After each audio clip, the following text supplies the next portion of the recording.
Ok. Buenas tardes, maestro. Buenas tardes. Nos presentamos. Mi equipo está conformado por su servidor, María Fernanda Illuicati Ramírez, mi compañero Germán Eliosa Morales, mi compañero Josué Calixto Rodríguez y, por último, por mi compañero José Marín Sosa Flores. Ok, mucho gusto, chicos. Mucho gusto, igualmente. Mucho gusto, profesor. El motivo de nuestra entrevista y nuestra petición a que accediera es porque vamos a presentar un proyecto para nuestra materia de seminario de praxis, en la cual debemos entregar una entrevista hecha hacia un psicólogo que sea especializado en el área educativa. Okay. Y nos comentaron que usted tiene la especialidad en esta área. Ok, gracias. ¿Sí? ¿Tienen? Pues sí, Vamos maestro. a iniciar con las preguntas. No. Con el consentimiento. Con el consentimiento informado. Ajá. Bueno, mire, maestro, como usted bien sabe, parte de todo esto, de esta entrevista, pues es que a usted se le informe sobre los alcances que va a tener esta entrevista. Este instrumento. Este que tenemos. ejercicio, ¿no? Exactamente. Sí, claro, Es- claro. Para que igual haya conformidad por ambas partes. Sí, los alcances son meramente académicos, entonces para eso elaboramos un consentimiento informado, que es un contrato, Sí, claro. en donde pues establece que esta entrevista va a ser grabada y también que va a ser transmitida con nuestros compañeros o incluso subida a medios digitales Ajá. para fines meramente académicos, no Sí. lucrativos. Ok. Entonces, este es el consentimiento. Sí. ¿Gusta que se lo lea o usted lo lee? Yo lo leo si gustan. Ok. Sí. Muchas gracias.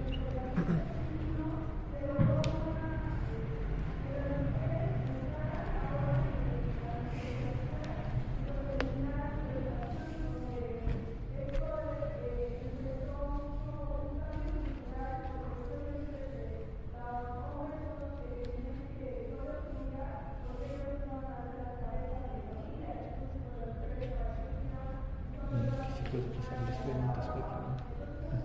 Si nos pasan las preguntas.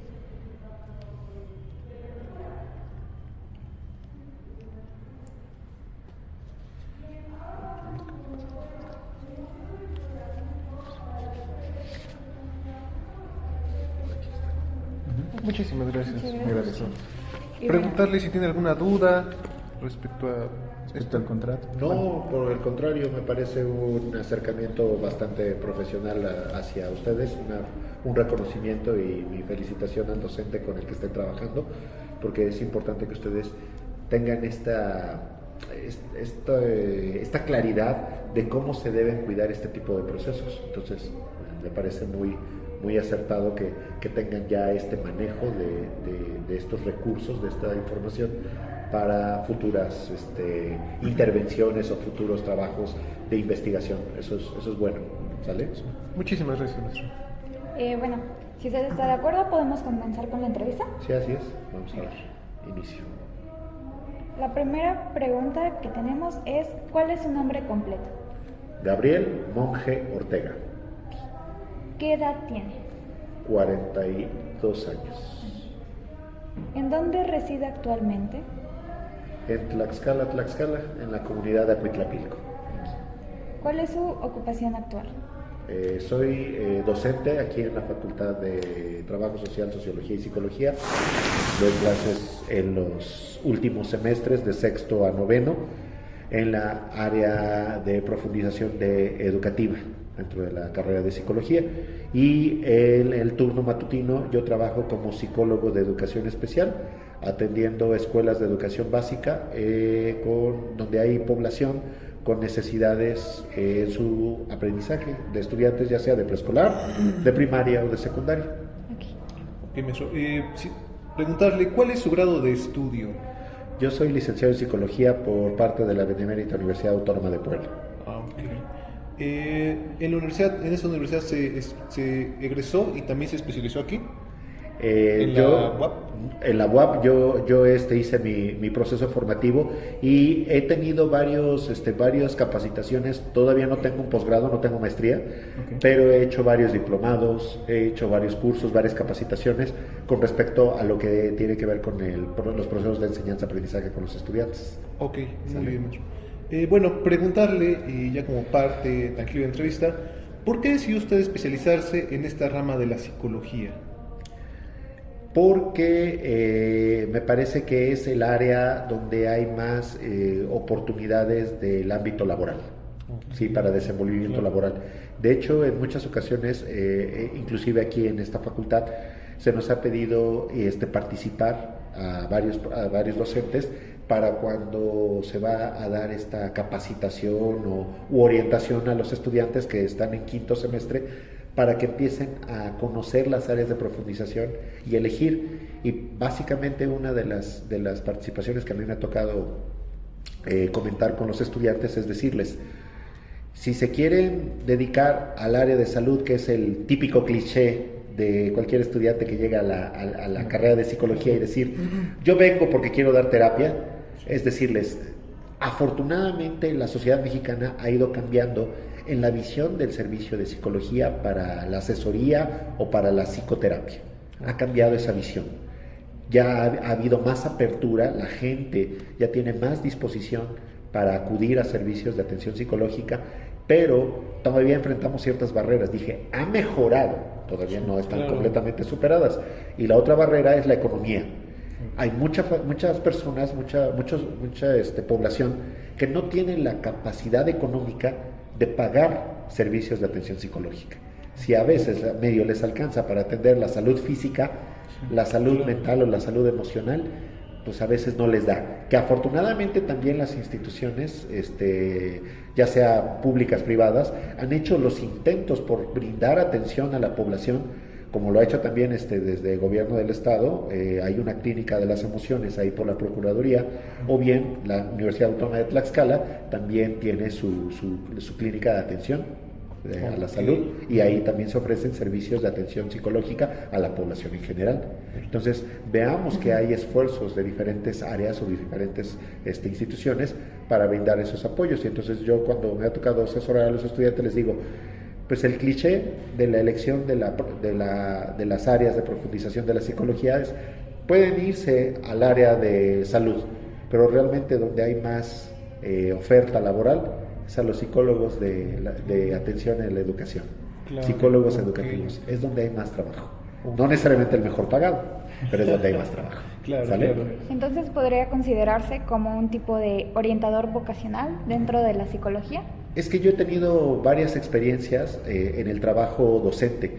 O sea, no solamente trabajando aquí dando clases en la Facultad de Psicología o trabajando con los estudiantes que tienen problemas de aprendizaje. También me ha tocado trabajar en media superior o en secundaria con las materias de orientación educativa. Entonces, tengo esa experiencia para saber decir que un estudiante cómo puede considerar sus habilidades y sus talentos para poder desempeñarlos y tomar decisiones con respecto a esas habilidades y talentos para tener una orientación hacia dónde poder ejercer esas habilidades y talentos. Preguntarle, maestro, ¿qué es lo que más le gusta de esta rama de la psicología? La posibilidad, yo disfruto mucho el área educativa, pero algo que me enamora y que me llena dentro de esta parte es la posibilidad de incidir en la mejora de la sociedad, ¿sí? Como psicólogo involucrado en los procesos educativos, como docente, y yo creo que ustedes lo podrán indagar en algún momento cuando puedan conocer a otros estudiantes de otros semestres y que sí han tenido la oportunidad de cursar conmigo, yo siempre les he dicho, la educación es una herramienta, no es garantía de éxito. Entonces, como docente, como persona que trabaja también en la docencia, te puedo decir esa parte, que mientras una persona tenga claro que todo lo que pueda aprender lo pueda utilizar para su vida cotidiana, ya vamos de ganancia. Ahora, como psicólogo para la atención de problemas educativos, creo que es fundamental, porque estamos viviendo una transformación en la sociedad en la que tenemos que utilizar un concepto que se llama inclusión, y entonces tenemos que abrir las oportunidades de participación de todas las características de toda la población en general, porque entonces, ¿qué haríamos si no atendiéramos esas necesidades? Hay diferentes características en la población, ¿no? Tenemos diferentes circunstancias de alguna discapacidad, de algún trastorno, de alguna condición, y esas personas también cuentan en la sociedad. Claro. ¿Qué vamos a hacer por ellas? Exacto. Y entonces, esa es la parte importante en la que a mí también me ha gustado clarificar ese nivel de incidencia. O sea, somos muy valiosos y somos muy importantes para ese proceso de transformación de la sociedad. Ok. Disculpe, dentro de su profesión o de la rama de la psicología, ¿cuáles cree que considera que son los mayores retos para afrontar? Pues precisamente la atención a la diversidad. Se dice muy fácil, pero es un gran reto, porque implica muchos ajustes y muchas características. Partamos del hecho desde que tiene que haber, la inclusión viene desde enfoques arquitectónicos. La inclusión no fue un tema o un concepto que se desarrolló meramente en ciencias sociales o en la educación. Tiene orígenes en la parte arquitectónica.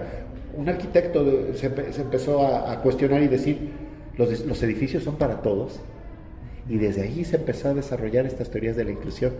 Entonces, veamos que entonces hay muchas campañas de sensibilización en donde se cuestiona la igualdad de oportunidades para todas y todos, ¿no?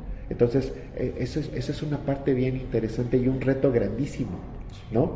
Para el que, por ejemplo, hablemos ahora el crecimiento que está teniendo la población con espectro autista, y que entonces ahora tenemos que considerar que los entornos deben de ser lo más amigables posibles, porque hay factores sensoriales que detonan crisis en estas personas, ¿no?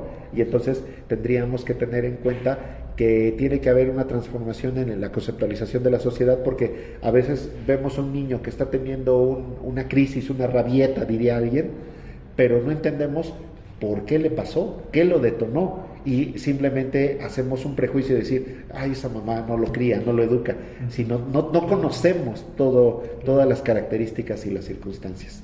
Entonces, la atención a la diversidad es un grandísimo reto y que implica la unión de esfuerzos muy colaborativos de muchas personas, de muchas áreas de conocimiento, para que de verdad pues se puedan transformar las sociedades.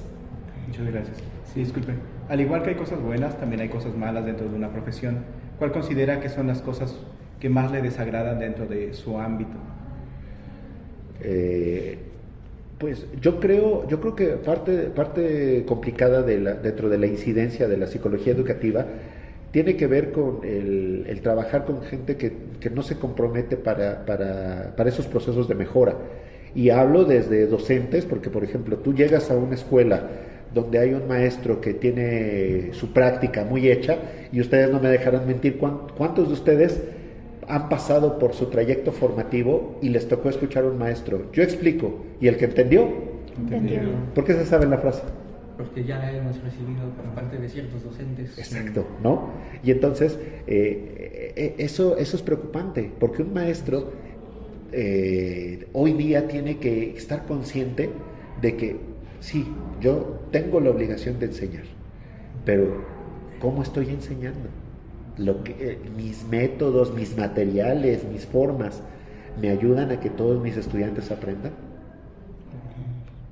Entonces, ese es el reto interesante, donde a veces trabajar con este tipo de docentes es complejo, sí, porque trabajas con un factor humano, que trabajas con voluntades, si quiere o no quiere, ¿sale? Y ahora, otro factor, porque la educación es un proceso que no solamente es responsabilidad a veces de docente y estudiante. Un estudiante tiene varias esferas, y una esfera es su esfera familiar. ¿Qué pasa con la familia si no le apoya, si no le dota? Por ejemplo, un niño de primaria, ahorita lo vimos en pandemia, un niño de primaria que no se conectaba a sus clases. ¿Por qué creen que el gobierno decía que no se podían reprobar? Claro, para pasar a aquellos que no tienen la posibilidad. Ajá, pero tú acabas de decir, ¿era responsabilidad del niño conectarse? No. ¿Tener un equipo, un dispositivo? Entonces, en ese sentido lógico, digo, hay muchos factores que analizar, sí, claro, pero en ese sentido lógico, ¿cómo ibas a reprobar a un estudiante que no se conectara a tus clases si el niño no tiene los recursos? Sí, claro. Por eso digo, en ese sentido lógico, ¿sale? Entonces, hay familias que no brindan esos apoyos, que llegan y te llevan un niño a la escuela y dice, ya, aquí ya lo dejé, y en lugar de que sea una escuela es una guardería. Exacto. ¿Sí? Porque cuando se los devuelve a la escuela y están en casa, no hay quien los supervise, no hay quien apoye con tareas, no hay quien le dedique un tiempo para platicar de lo que vieron, de ampliarle sus intereses, de ver, ¿te gusta la historia? Vamos a un museo que sea estimulante, ¿no? Entonces, el proceso educativo es un proceso amplio, que no solamente sucede dentro del salón de clases, ¿sí? La magia no solo está aquí. El proceso educativo va más allá de cuatro paredes. Bueno, prosigo con la siguiente pregunta. ¿Usted cómo definiría la psicología educativa?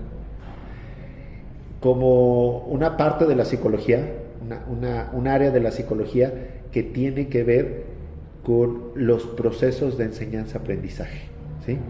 Todo aquello que tiene que ver con los procesos de enseñanza-aprendizaje, y bien con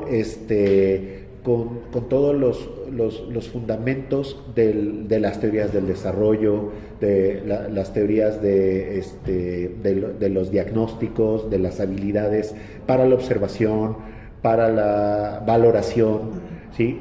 Conocimiento de herramientas y de instrumentos que tiene que ver con las habilidades cognitivas, con el desarrollo de procesos neurológicos, ¿sí? Todo eso tiene que ver con la psicología educativa. La siguiente pregunta es, ¿qué factores externos influyen en su desarrollo como profesionista? ¿Qué factores externos influyen en mi desarrollo? Pues yo creo que sí tiene que ver un poco las políticas de algunos gobiernos, en que se faciliten o se brinden más ofertas educativas, con becas, con apoyos, que te permitan tener una formación cada vez más profesional, cada vez más actualizada. Entonces, si bien es cierto que han ido ampliándose o generándose más alternativas, todavía venimos arrastrando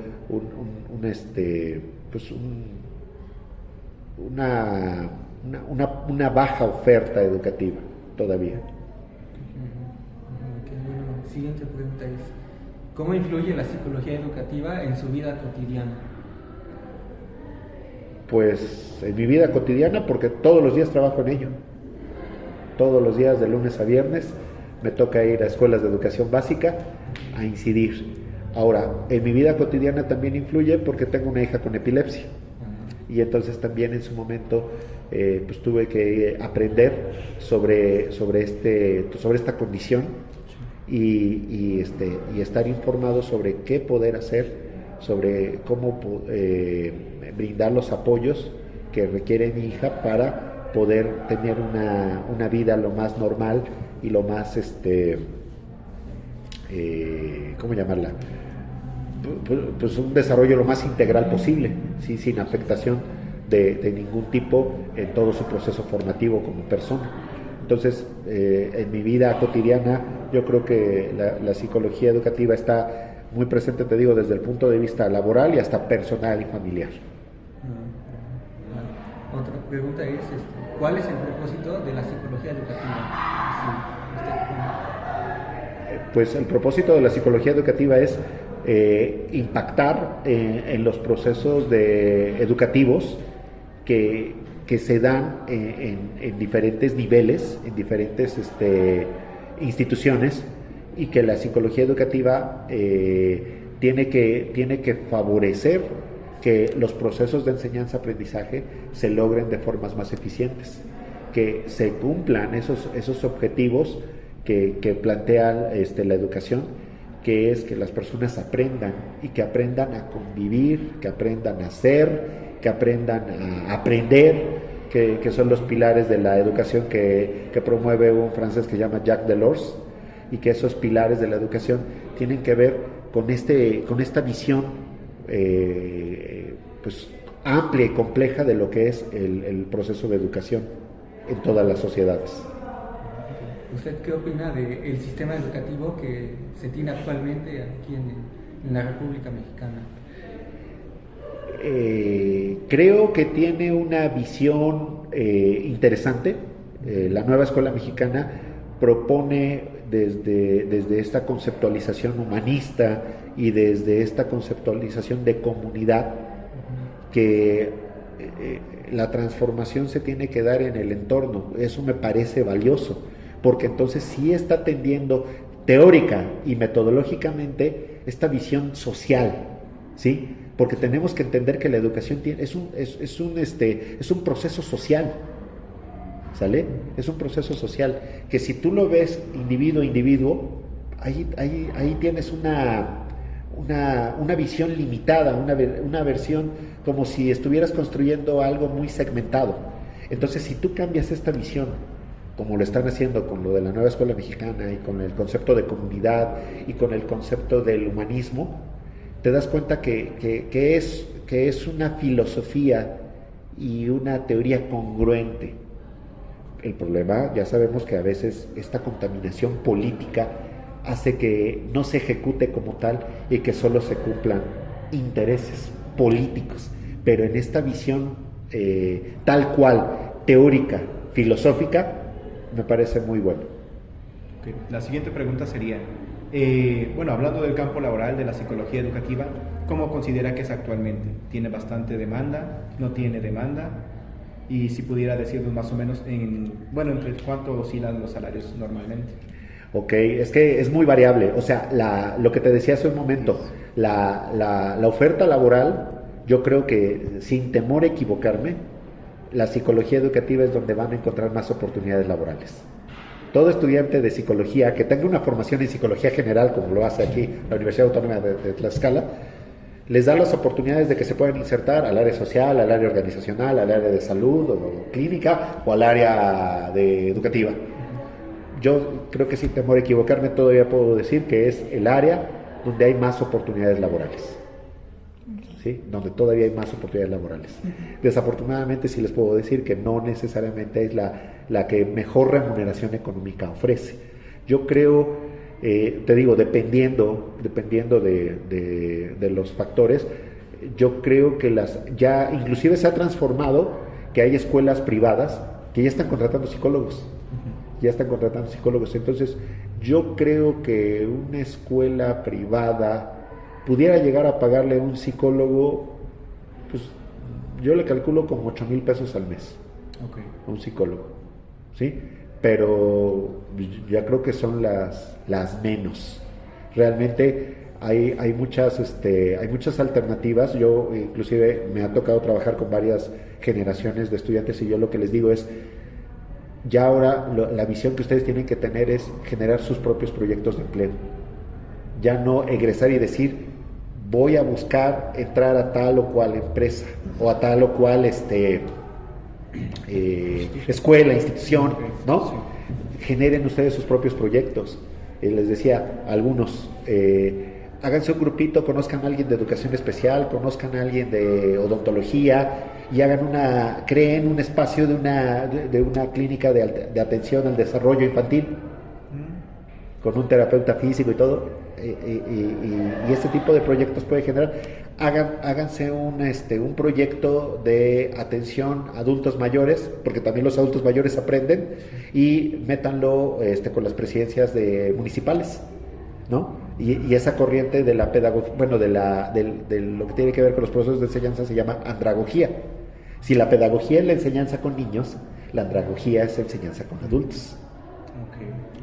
Y entonces también tienes que entender las características. No es igual enseñarle a niños pequeños que enseñarle a adultos. ¿Sí? Las etapas de desarrollo influyen para los procesos de atención educativa. ¿Sale? Muchas gracias. ¿Y en qué instituciones se puede trabajar con esta especialidad? ¿En qué instituciones? Lo que te decía es que hay mucha diversidad ya hoy en día. O sea, por ejemplo, yo te puedo decir que en la Secretaría de Educación Pública trabajas en escuelas, pero también inclusive ha habido una modalidad que se llama USAER de hospital. Significa que hay estudiantes que por su condición médica no pueden asistir a la escuela. Y entonces el USAER se encarga de ser el enlace entre la escuela y el hospital para que los niños continúen con su proceso educativo desde el hospital, y les acercan los contenidos, los materiales, los libros, para que los niños desde su atención hospitalaria sigan aprendiendo. ¿Sale? Entonces, por eso te digo, modalidades hay varias alternativas, ¿sale? Entonces, desde instituciones públicas y privadas. Entonces, yo creo que la parte más importante de la psicología educativa, les decía, hasta el propio autoemplearse, generar su propio proyecto. Imagínense que ustedes en su futuro, si les interesa el área educativa, generar un espacio psicoeducativo y decir, voy a hacer una ruta de museos aquí en el estado de Tlaxcala.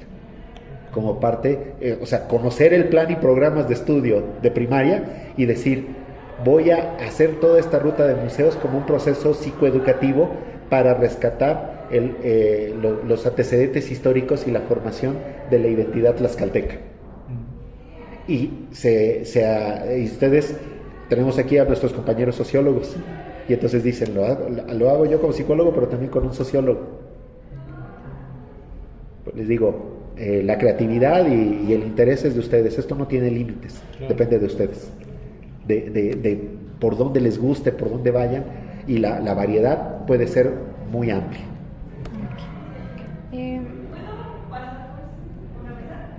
¿Qué trabajos realiza en la dependencia en donde ejerce actualmente?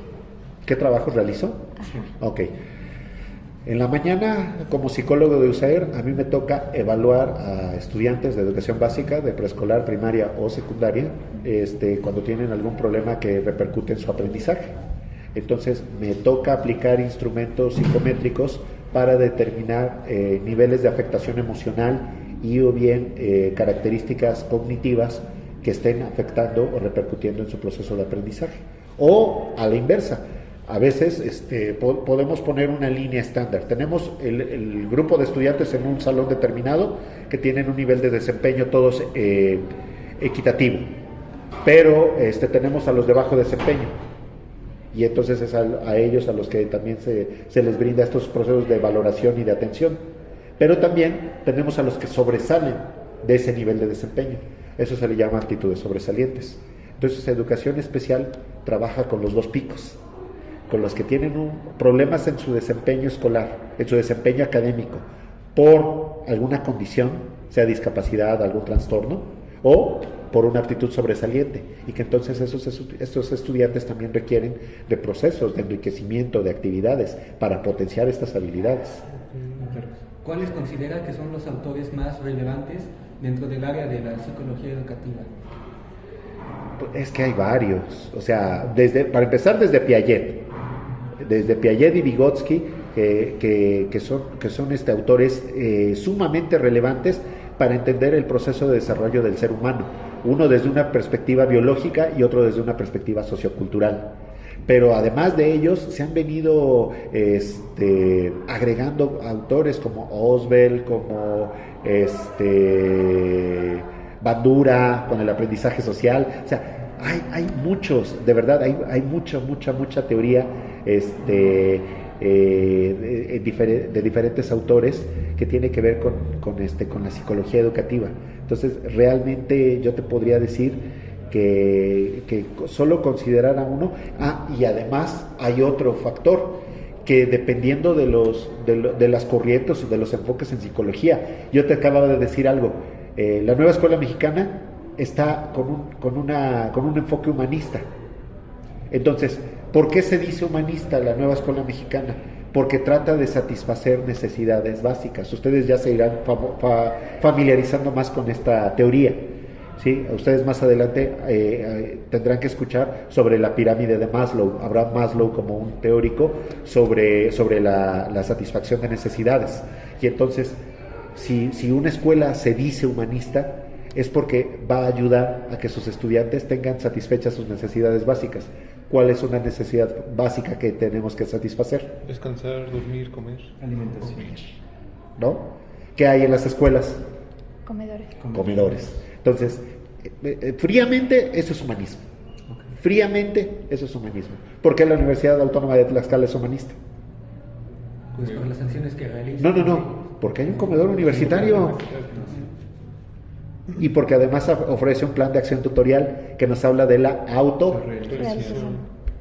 La Secretaría de Autorrealización, ¿no? Ajá, también. Sí. ¿Sale? Tiene muy marcado. Ya ve, por eso es congruente y se alinea con estas corrientes, estos enfoques. Y tiene muy marcado el concepto del homo universitatis, ¿no? La universidad. Sí. También parte de, ¿no? Así es.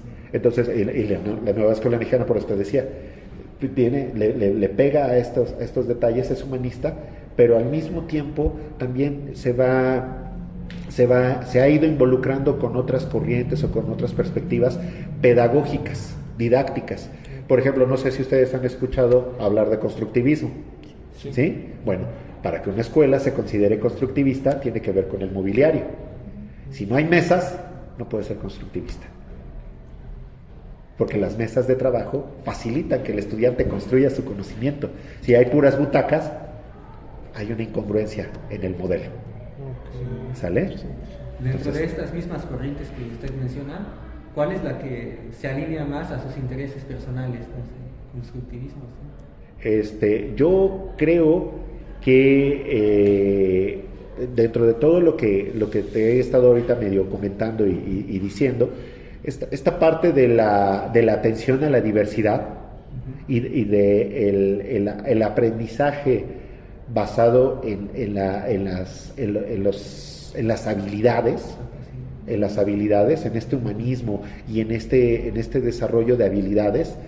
Eso es lo más importante, y que ahora la metodología de la nueva escuela mexicana no te habla de una infraestructura, sino te habla de una forma de trabajar que es basándote en proyectos, y que eso se vuelve también un aspecto bien interesante, donde tú como docente ya tienes que enseñarle al estudiante que el conocimiento que adquiera lo aplique en un proyecto, y eso se vuelve muy enriquecedor, porque ya se acabaron esos tiempos, o se tienen que ir acabando esos tiempos donde era memorístico, donde era tradicional, donde todo lo que aprendías no se utilizaba.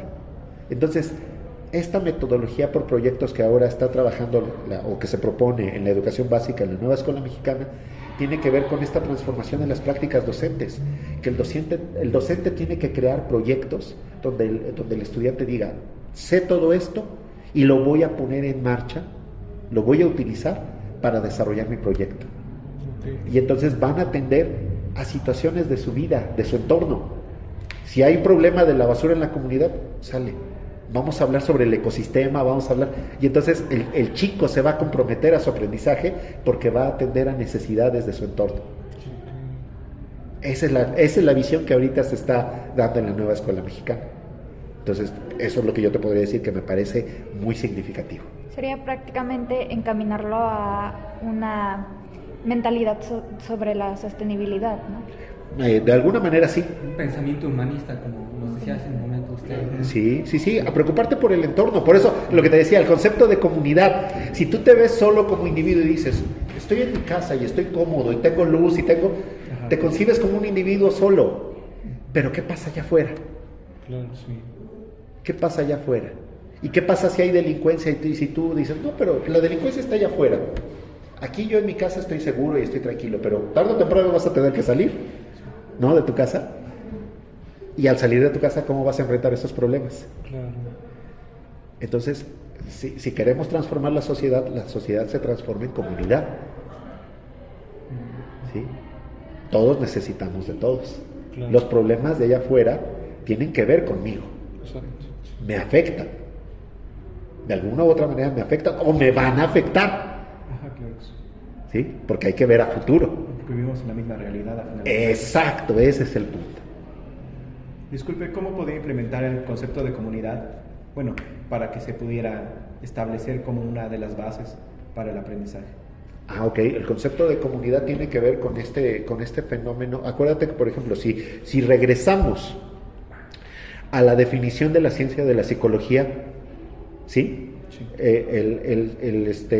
La psicología nos ayuda a entender al ser humano como un ser biopsicosocial. ¿Sí? Entonces, el ser humano es un ser psicosocial. Bio porque tiene un medio físico, ¿no? Sí. Tiene su cuerpo, que es su vehículo para relacionarse con el entorno. Psico porque tiene emociones, ¿sí? Y social porque esa relación con sus pares, con sus iguales, le va a ayudar a prosperar o a estancarse. Si tú analizas al ser humano como individuo, no hubiéramos progresado. El ser humano por naturaleza es un ser sociable. Claro. Necesita del otro, ¿sí? Sí. Si un ser humano, si alguien tuviera un bebé y lo dejara en la naturaleza, ¿qué le pasaría a ese ser humano? Se moriría. Necesita otro ser humano. Sí. Desde ahí, inherentemente somos seres sociales. Bueno, retomando lo de la psicología educativa, dentro de sus años de estudio, ¿cuál era la perspectiva que se tenía sobre la psicología educativa en ese tiempo? Cuando yo fui estudiante, yo creo que ha tenido ya mucho auge, mucho apogeo la psicología educativa, porque se viene teniendo una participación muy fuerte de los psicólogos en los procesos de enseñanza-aprendizaje, que si bien a lo mejor había antes una conceptualización muy clínica, muy de trabajo de gabinete y de aplicar pruebas y de centrarte solamente en el diagnóstico como un mero ejercicio frío de tú, estudiante, tienes este problema y esta condición. Hoy en día se sigue haciendo esos procesos de evaluación, pero cambia la perspectiva, porque ahora se entiende que aunque evalúes a la persona y tiene estas características y digas, ejemplo, tiene discapacidad intelectual, tal o cual persona, porque ya apliqué mis pruebas psicométricas, ya saqué su cociente intelectual, ya me acerqué al DSM-5, ya vi que tiene estos indicadores según sus habilidades socioadaptativas, por lo cual con todos estos elementos concluyo que tiene una discapacidad intelectual.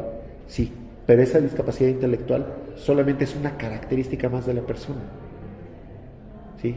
No es en esencia lo que lo define, sino con esas características, ¿qué pasa en el entorno?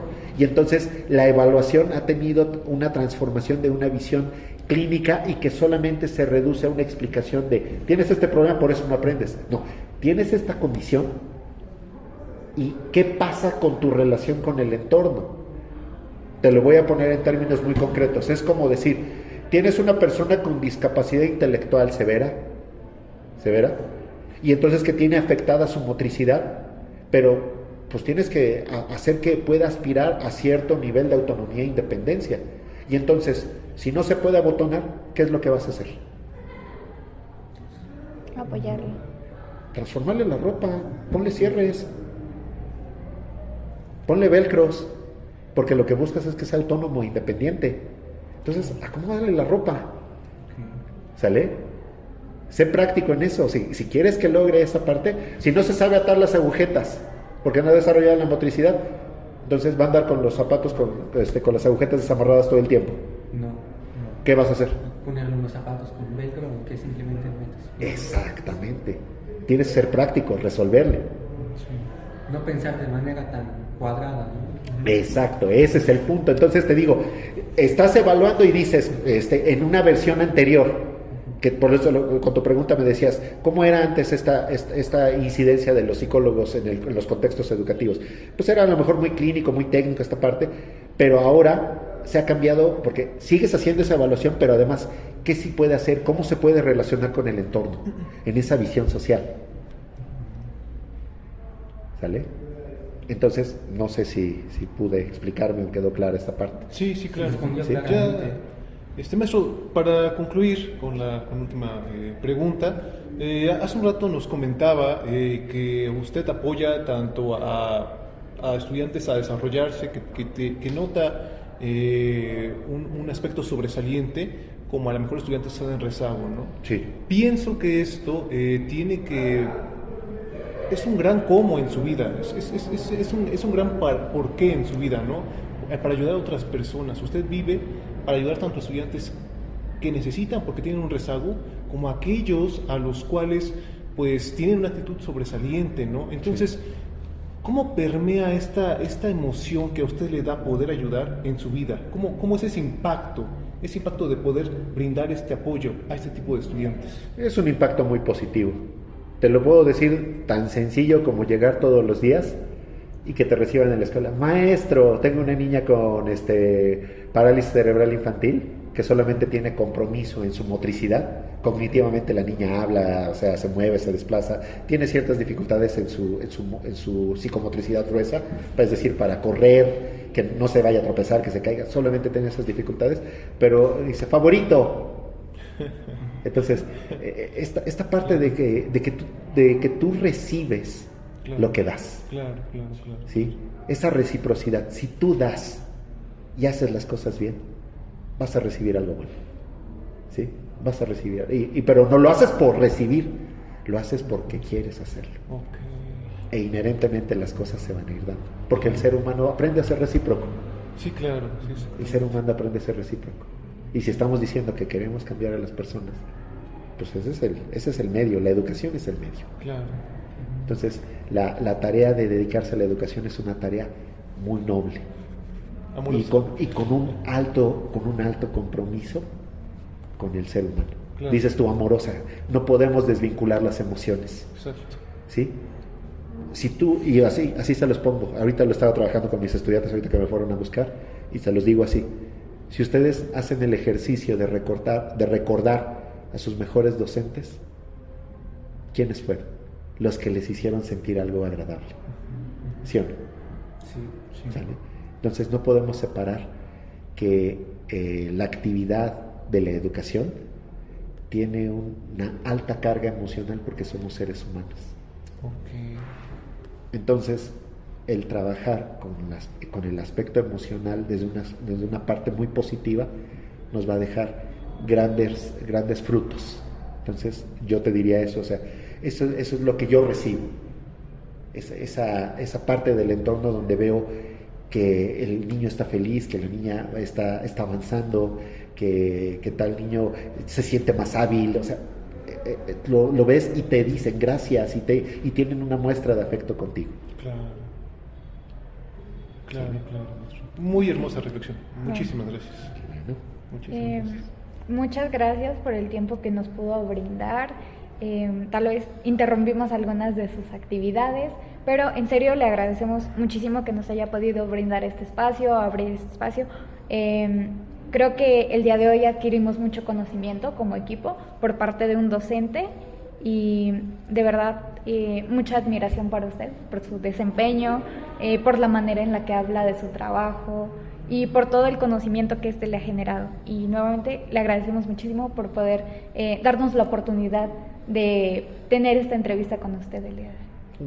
Gracias a ustedes por su atención, por su tiempo y pues a los que puedan ver este ejercicio, decirles que si están en este proceso formativo de la psicología, pues consideren el área educativa.